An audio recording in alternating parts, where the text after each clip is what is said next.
Well, hello and welcome back. It's great to see you again. Thank you for joining me here at Writing with Cancer. Today's warm-up is going to be simply for you to explain the clothes you're wearing and a bit about them.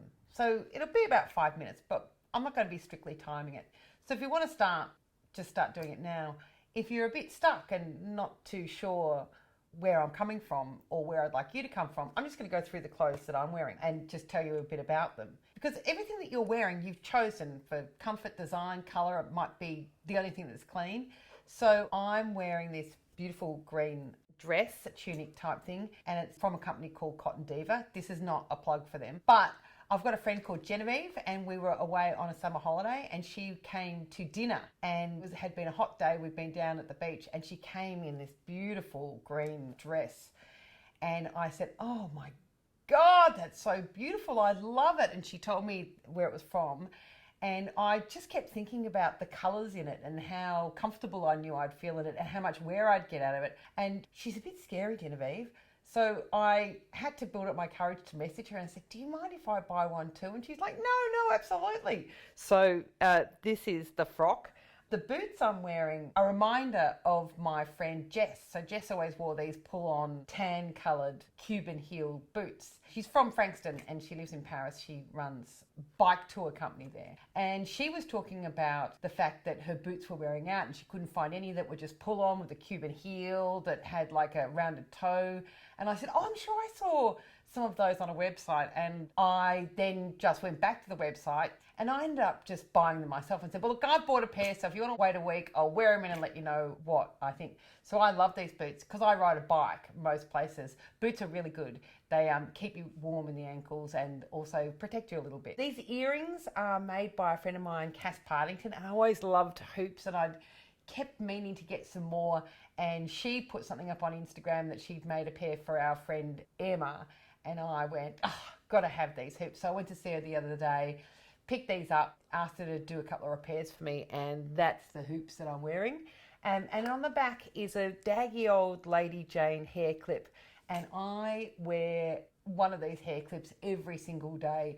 They kind of got a little squeeze clip, they sit correctly. I've got kind of thin hair and it doesn't fall off. So yeah, that's me. So tell me about what you're wearing, your jewellery, your shoes, your socks. You might be in bed doing this. If you're in bed and what you're wearing is your bed, tell me about the sheets. Tell me about the pillow, the pillowcases, what you can see.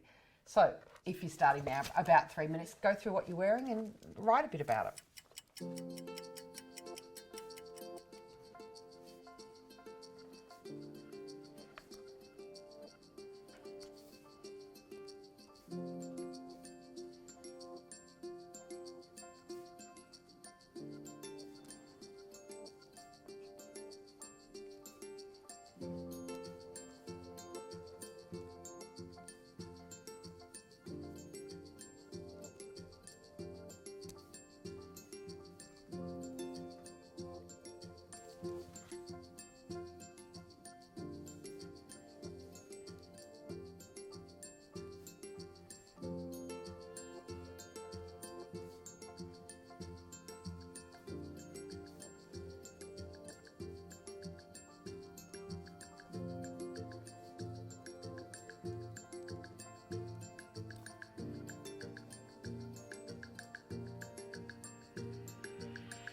Terrific. Our first writing task for the day is I want you to take 10 minutes and I want you to write about your favourite person. Who is your favourite person? It can just be just this very second. Don't take this too seriously. So right now, if I say to you, who's your favourite person? I want you to spend 10 minutes writing about who they are, why they are your favourite person, how they make you feel, the things that you have done together, the things you'd like to do together, perhaps some gratitude you'd like to show them, perhaps some things that you'd like to make sure that they know. They might be feelings that you've never said out loud, or they might be feelings that you've said quite a lot but you'd like to say again. So I'm going to give you 10 minutes and I'm going to write about my favourite person too.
Great.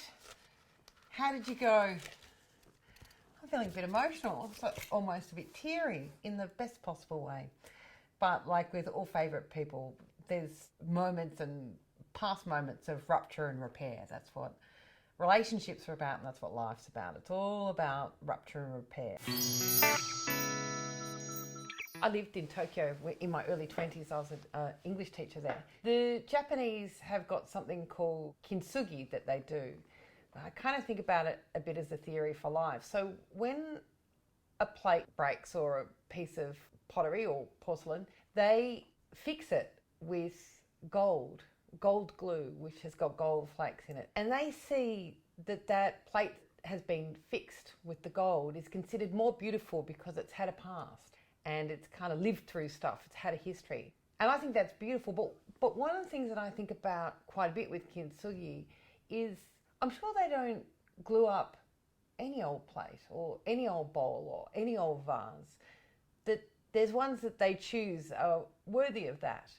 And they put the time and the effort to attempt to and almost always successfully repair. And this beautiful gold vein or two or three lives on as a testament to the fact that it's been chosen as worthy to be fixed. So yeah, kintsugi, get on it. Now, I do love me a bit of writing bling, and I know a lot of you will be doing this and just having it as one of the many tools that help you manage this time in your life. But there might be people out there who do write or might be a bit more interested in writing. Anyway, I have these, they're called story stackers. They're little blocks and they've got pictures on them. And I've got one in my hand. This is the one that we're going to use today. So we're going to do a prompt exercise, just so you know. But there's lots of themes, horror, fairy tale, adventure, whatever. These are the kind of things that you can use yourself if you want to do some writing at home. You could like throw them like a dice and see what image comes up, and that's the image that you can use as a stimulus to write. We're going to use this one today, this random one that I quite like. It's got 6 sides, so there's going to be 6 prompts, and they're going to be visual prompts. So you're going to go off what the picture is on these story stackers, or sometimes called story blocks.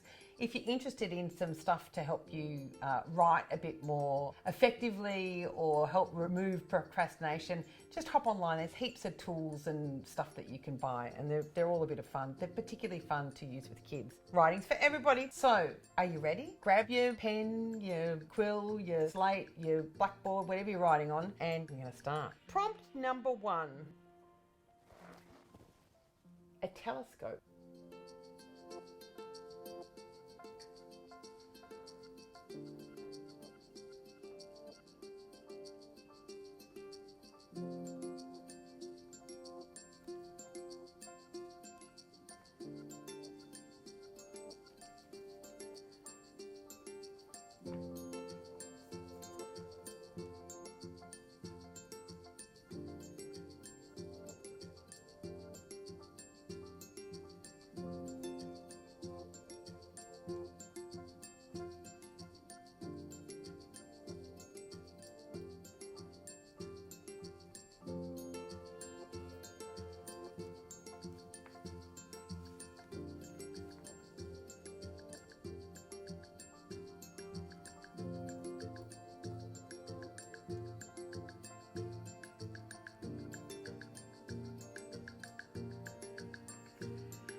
Prompt number 2, a solar system.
Prompt number 3. Looks like a spacecraft flying away from Earth, or it's whatever you think it looks like, whatever it means to you.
Prompt number 4. The protagonist in your story is a little space person with a rocket shooting behind.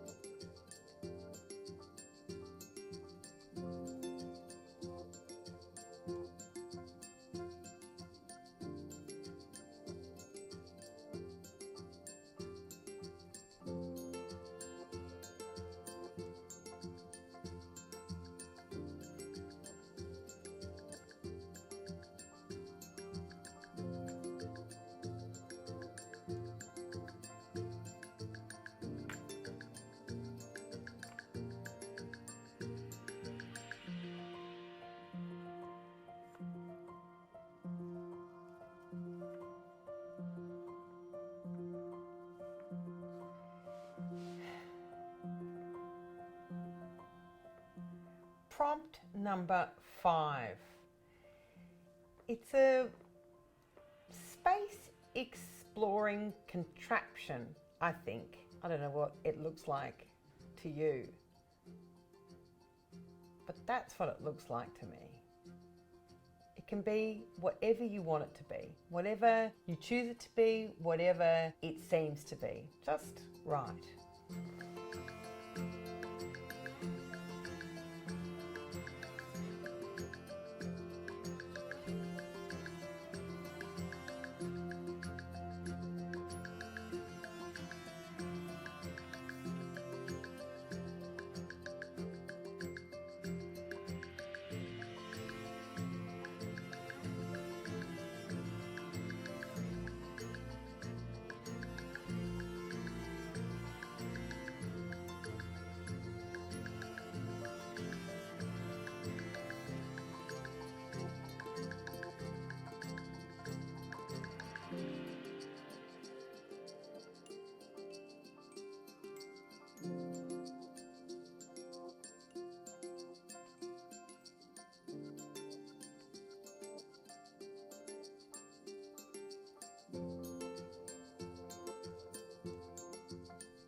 Last prompt, prompt number 6.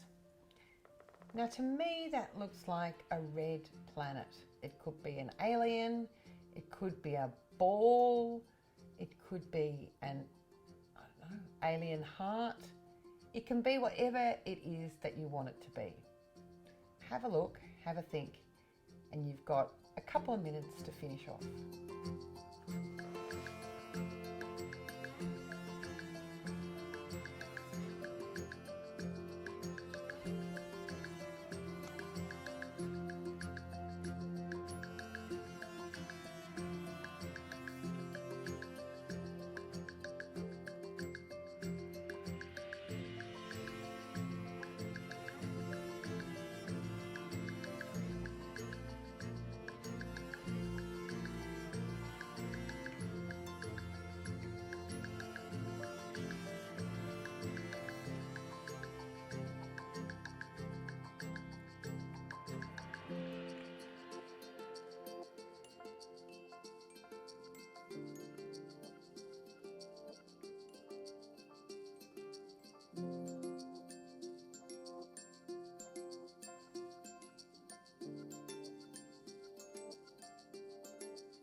Time to wrap up now. I'll just give you a few more seconds. You can always just finish with "and they all lived happily ever after," but why don't you find a natural place to finish your little exercise and don't put any value on it. Never focus on the project, focus on the process, not on the outcome, but on your effort. So what you should be pleased about is the fact that you did it and you stuck it out. And even if you thought it was a bit stupid, or you really enjoyed it, or you're not good enough, or you're too good, just applaud yourself that you had a crack and you kept going. Persistence, persistence, persistence.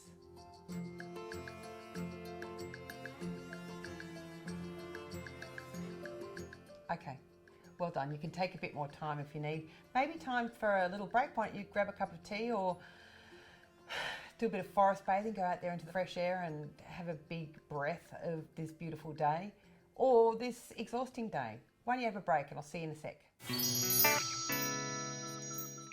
Look who's joining us. It is Professor Steve Allen, and here he is with his psychological tip of the day. Hey, Steve. Thanks, Steve. Hey, I didn't so much go for a psychological tip today as the psychological self-help guide. How to get help if you're worried that you're sinking or not coping or things aren't going as well as you would like. And it's always hard to know, to be honest. I hear people, in fact, the commonest question I get asked in clinic is basically, is this normal? And so people will say, I'm going through this, or I can't stop worrying, or I'm not sleeping, or etc., or am I crying too much? So the commonest problem is how to know when to get help. And so that's probably the most important tip from today's tip. And the way to find out is just to trust your instincts. Really, it's as simple as that. And sometimes to ask others. And the people I always recommend you ask your friends, families, and clinicians. Now, if you do decide you want to get help, there's pretty much, three pathways more or less. The first pathway is the online pathway, self-help, which can be books as well. The second pathway is friends and families, community supports. And the third pathway is the professional pathway, asking someone who's trained in the area. Let me just touch briefly on the self-help side. The online's pretty easy. It's all the stuff you've heard about. Beyond Blue, Lifeline, Kids Helpline, they're all huge. But you can also remember there's a whole lot of cancer-specific supports. And you can just type in to Google cancer self-help, or you can go to the Victorian Cancer Council website, which is, let me get it right, cancervic.org.au. In terms of the community supports, always think first of your friends and family, although quite obviously a lot of the time we don't really want to burden them with our worries, and sometimes it's appropriate not to burden them. Sometimes it's appropriate to bring them in for help. You'll know what's best for you. But don't forget also your GP. You know, GPs, they're sort of like, in the health system, our equivalent to a one-stop shop. Most GPs are skilled in a range of areas, and pretty much all GPs now have access to psychologists, and they can write you I think it's called a mental health care plan these days, and that care plan gets you access to Medicare-funded psychology. Now, let me finally touch on the supports here at Peter Mac, because there are lots. Firstly, your patient navigator. If you're not sure what that is, just ask. But they're specialists at the hospital who help you navigate all the different aspects of everything from your chemotherapy, your surgery, the psychological support, everything. Next up, of course, your clinicians. You're bound to have a few nurses and maybe a surgeon or an oncologist or radiation oncologist. Feel free to ask them. They're experts too, and they know a lot of the people personally. So they're always a great support. If in doubt, just ring up the hospital or ask anyone to put you through to the psychosocial oncology department. That's my department. That's where Ella and I work. And in our department, we've got psychologists, psychiatrists, social workers, and music therapists. And you can go to whichever pathway you like, and we'll help you decide through our triage process. Finally, don't forget also, Peter Mac has a big spiritual care program. You can just contact them direct and they'll see you, and they're very prompt and great. And of course, the Wellbeing Centre at Peter Mac. There's a huge wellbeing program with the Wellbeing Centre on the first floor where there's always staff available to help you and point you in the right direction. So I guess my final bit here is, if in doubt, just ask us and we'll find the right help for you. That's pretty much it for today, Dev. Great, terrific. Thanks, Steve. Thank you. Now is time for the cancer-specific exercise in today's class. We invite and encourage anyone out there to answer this question. You don't have to be living with cancer, but it's a great opportunity for you to reflect on the person or people in your life that are living with cancer and what their response might be to this question. And that's what Ella's going to be doing in this part of today's class. Okay, so are you ready? Okay, this question that I'd like you to answer today is, what do you wish the people close to you knew about your cancer? What do you wish the people close to you knew about your cancer?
Okay. That was a bit heavy for me. It may have been light for you. How was that, Ella? This question really makes me think about relationships and communicating needs and wants in relationships, which can be really hard. Really hard, really hard. I think for me, I was thinking about when I had cancer and people said, let me know if you need anything. It's just like, you know what I now wish that they knew? It's like I was never going to ask them. So what I learnt was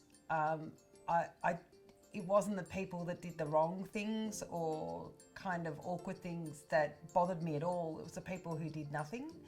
So if you're a carer or walking the journey with someone who's living with cancer, when you don't know what to do, do anything. Don't stay too long. Don't expect any response. If you are taking over food, don't have a container that has to be brought back to you. Just do it with no expectation. I think that is true. And that's what you would have wanted at the time. Yeah, I just would have wanted people, rather than going, and then I'll come around and collect that container. It's just like, I'm just so exhausted. I just don't want to see anyone. But also with the communication of what you need. So particularly people with what's known in psychological terms of having an anxious attachment style. If you're interested in that, there's a great book called Attached that I'm reading at the moment. There's 3 kinds of attachment: anxious, secure, and avoidant. But anxious people are less likely to ask for what they need because they fear that it's going to push people away or put people off.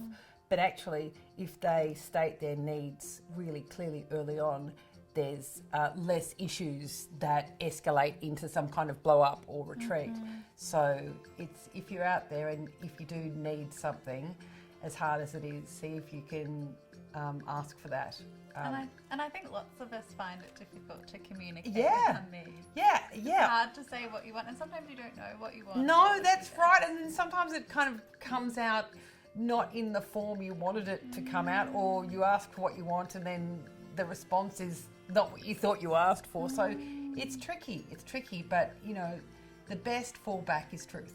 And I wonder what came up for you in this exercise today. So if you have some time, take a few moments to just give yourself some space to reflect and see how you're feeling. You might even want to answer it again tomorrow. A lot of these questions, you'll find that your answers will be different to it on any given day. So these writing classes are things that you can take off with you, and there's something useful in there. See if you can apply it in your daily life. Otherwise, you can feel free to do these classes again. Just, click on and we'll still be here, won't we? We will.